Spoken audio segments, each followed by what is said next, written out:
Koenigs sent an email praising me for, to be honest, at the moment I don't know exactly what it was, but as the German says, I answered, Danke für die Blumen. I thank you for the flowers. That's the German expression. But then I asked, but tell me, where are the flowers gone? Now the question arrived in the ball houses in Vienna, staged as a great show, forgetting the actual question that had been asked originally when the song had been launched. It arrived in the showrooms as much as clowns arrived on the political stage. Boris Johnson talking to the United Nations General Assembly about Kermit the Frog. Trump addressing the same institution earlier with the words, "We reject globalism and embrace the doctrine of patriotism." Looking at his face is frightening. But then, again, the same institution, his successor says something equally dangerous, I think, reminding me of the words of the Gospel according to Mark 9:40, words that had been used by Bush calling for the war of terror against terror. At least that bears, I think, some parallels here with his words, with Biden's words. The United States is ready to work with any nation that steps up and pursues peaceful resolution to shared challenges, even if we have intense disagreement in other areas.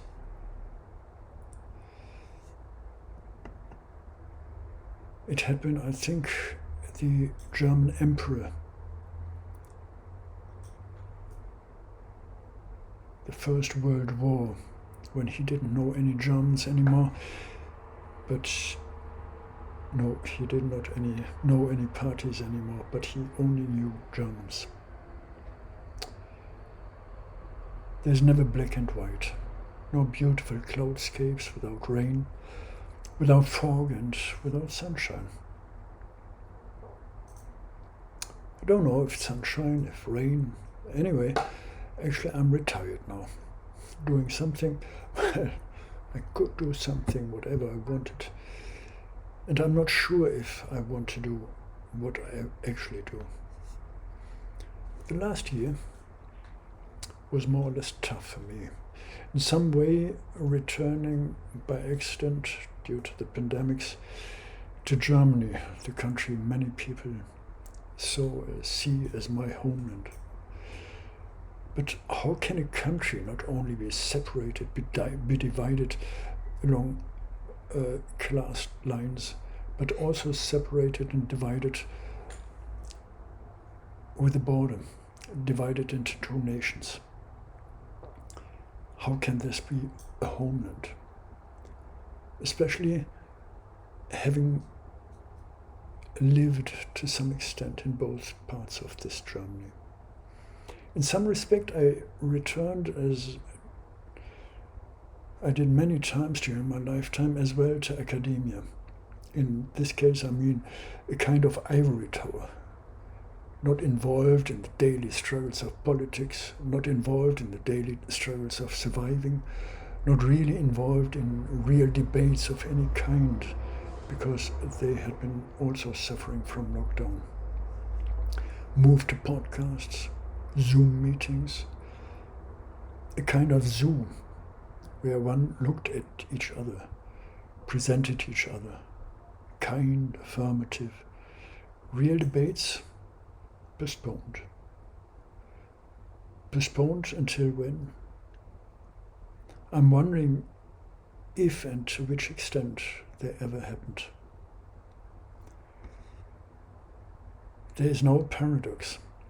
On the one hand, things became more public and even more open.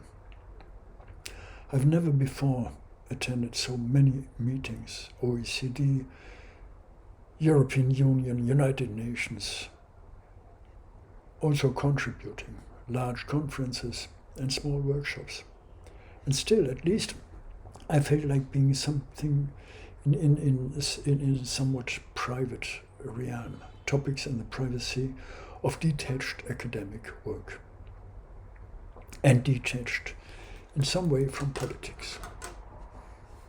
Then the public, the German experience during this period, though I have some doubts that it had been really limited to Germany, the sympathy effect of Miss Merkel, physicist, and applying methods she learned at the university in politics, in national politics.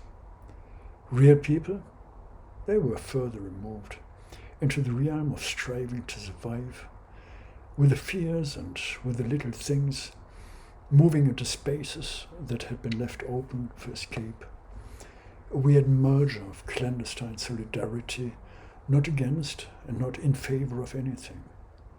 A weird clandestine solidarity without direction, offering a veil, covering, well, using words from Adorno, suggesting that a wrong life cannot be lived rightly. This wrong life now happened even in a wrong surrounding.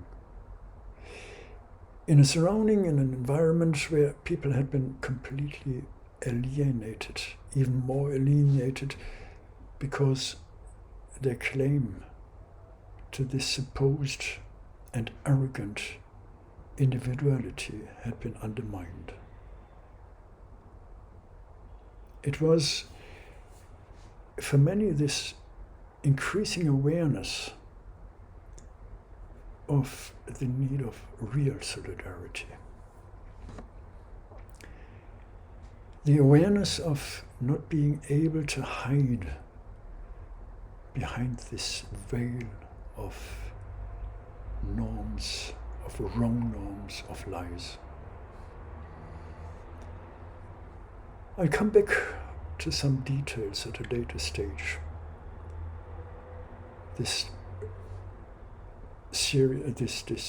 period of living as a stranger in my so-called home country, a country that did not exist anymore, perhaps never existed, at least for me. Before coming back to this, a lengthy quote. Gracious Sir, I suppose you will be surprised that I'm writing to you, but it is about Rollo. Little Annie told us last year Rollo was so lazy now, but that doesn't matter here. He can be as lazy as he likes here. The lazier, the better. And her ladyship would like it so much. She always says, when she walks upon the marsh or over the fields, I'm really afraid, Roswitha, because I'm so lone. But who is there to accompany me? Rollo, oh yes, he would do. He bears no grudge against me either. That is the advantage, that animals do not trouble themselves so much about such things. These are her ladyship's words. And I will say nothing further, and merely ask your lordship to remember me to little Annie, also to Joanna. From your faithful, most obedient servant, Roswitha Gellenhagen. Well, said Willersdorf, as he folded the letter again, she is ahead of us. I think so too. This is also the reason why everything else seems so doubtful to you. You are right.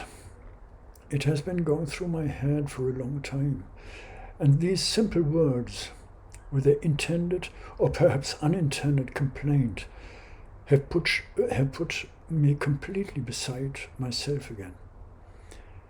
It has been troubling me for over a year, and I should like to get clear out of here. Nothing pleases me anymore. The more distinctions I receive, the more I feel that it is all vanity. My life is bundled, and so I have thought to myself, I ought to have nothing more to do with striving and vanities, and I ought to be able to employ my pedagogical inclinations, which after all are my most characteristic quality, as a superintendent of public morals. It would not be anything new. If the plan were feasible, I should surely become a very famous character, such as Dr. Wichern or of the Rough House in Hamburg. For example, that man of miracles who tamed all criminals with his glance and his piety. It is from Theodore Fontana's Every Priest. Why I quote it? Well, it shows, I think, there's not so much new under the sky. There are the forces under which we have to submit, and under which we submit voluntarily, replicating them in ourselves. Do we do so to escape the final catastrophe? Answering that question, I will leave it open until another time.